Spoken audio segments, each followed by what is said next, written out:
বিতর্কিত কণ্ঠশিল্পী মাইনুল আহসান নোবেল এবার জেলের ভেতরেই বিয়ে করবেন। প্রায় 1 মাস ধরে মামলায় কারাগারে আছেন সমালোচিত এই গায়ক, আর সে মামলার বাদীকেই কিনা এবার বিয়ে করতে যাচ্ছেন নোবেল, যা আলোড়ন তৈরি করেছে নেটিজেনদের মাঝে। ঢাকার একটি আদালত এই বিবাহ সম্পাদন করার নির্দেশ দিয়েছেন কারা কর্তৃপক্ষকে। আদালত আরো জানায়, রেজিস্ট্রি কাবিননামার মাধ্যমে উভয় পক্ষের সম্মতি সাপেক্ষ এই বিবাহ সম্পাদিত হবে কারাগারেই।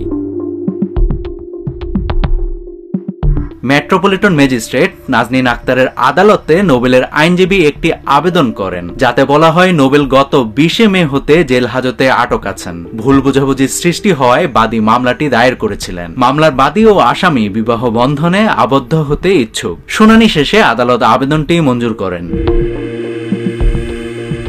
গত 19 মে রাত 2টায় ডেমরার স্টাফ কোয়ার্টারের বাসা থেকে নোবেলকে গ্রেফতার করে পুলিশ। তার বিরুদ্ধে বাড়িতে আটকে রেখে জোরপূর্বক মামলা করেন ইডেন মহিলা কলেজের সাবেক ছাত্রী। অভিযোগ সূত্রে জানা গেছে, বাদী ইডেন কলেজে অধ্যয়নকালে ঢাকার মোহাম্মদপুরে একটি ভাড়া বাসায় থাকতেন। 2018 সালে আসামি নোবেলের সাথে সামাজিক যোগাযোগ মাধ্যমে বাদীর পরিচয় হয়। 2024 সালের 12 ফেব্রুয়ারি মোহাম্মদপুরে বাদীর সাথে দেখা করেন নোবেল। এরপর তাকে নিজের স্টুডিও দেখানোর কথা বলে ডেমরা থানা এলাকায় নিজের বাসায় নিয়ে আসেন আসামি। সেখানে অজ্ঞাতনামা আরো 2-3 জনের সহায়তায় আসামি তাকে একটি রুমে আটকে রাখে। আসামি তাকে একটি রুমে আটক করে এবং ভিডিও তার মোবাইল ফোনে ধারণ করেন।